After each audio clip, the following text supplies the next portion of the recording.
Sartaj. And welcome to the Ruby Tuesday. My name is Ruben, and this is my review for Netflix's original Indian series, Sacred Games Season 2. भगवान को मानते हो? So this series, Sacred Games, was the original OG for me that got me into reviewing Indian TV series. It widened my tiny little mind the prospect of series outside of the UK or English speaking. I had watched some, I had reviewed some, but it wasn't until Sacred Games that I would really go, wow, I need to be watching more of this. So in season 1 of Sacred Games, we had 8 episodes, and we're introduced to the many characters in the world that is based off a book, and apparently we're going to be getting 4 seasons of Sacred Games, so we're halfway through now. So the first season we saw 8 episodes, and if you want to see my review and recap for that, I did that originally when it came out. But the end of season 1 saw us with the Sartar's character, and it was a massive cliffhanger, and I was so wanted the second season, and it's been a long waiting game, and now we have season 2. So season 2 actually doesn't take any time to get going. There are 8 episodes, they're all about 45 minutes long. And this time, instead of taking its time to kind of create the plot and the story to get you immersed into this world, it gets going straight away. There's these action sequences that I think are phenomenal. But the standout, again, in this series is the cinematography and the acting. And that's what blew me away in season 1. The way it's shot, the way it looks, it's very filmic. You could totally watch this at the cinema. When I watched season 1, I was just so blown away, and so happy to report that season 2 is the same, if not better, because they've taken what they knew from season 1 just in filming aspects. I'll talk about the story in a minute. Just in filming aspects, season 2 it looks fantastic. The night shooting in particular, it's just really atmospheric. Along with that amazing score, is one of the things that I thought was really strong in season 1 was that score and that theme tune that they keep playing in really kind of great moments when the story is being heightened, and a particular episode is reaching that kind of that moment where sometimes the shit is going to hit the fan, and they kind of really kind of drive in that theme, and it works so well with the way it's shot. I feel like I could just sit.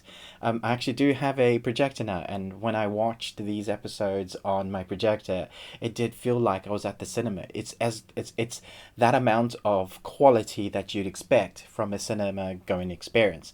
So look, score, acting, all of it's fantastic. So let's talk about the story. So at the end of season 1, we had this massive cliffhanger. I'm still not going to do any spoilers, but we had this cliffhanger, and thankfully they don't take any time, as I mentioned, to get into it. And this time around, we have the Sartar's character who is kind of given another case. It's all to do with the same world and the same book, but he's kind of given another case to figure out, and it takes him the majority of the 8 episodes to get to grips with. Unfortunately, when we get to episode 8, like with season 1, there is another massive cliffhanger, and I would love to talk about it, but I'm not going to do a spoilers review. But it did leave my mind going. I mean, in season 1, my mind was at the end of season 1, and in season 2, my mind was. And I love the way they kind of they make you excited for the next season, the next part in the story.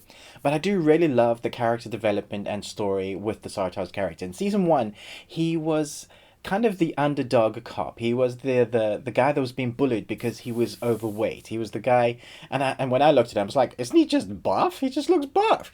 But he was being bullied about his weight, and there was this whole politics to do with the amount of law enforcement that are around India, and I remember that being threaded throughout the series, and that still plays a heavy part here. What I love is the going back between the kind of the timelines of the cases. So you follow this one storyline, which I won't kind of spoil for you, but this is one storyline that kind of explains more of the goings on, the religion, the politics, and it's all weaved really nicely into it.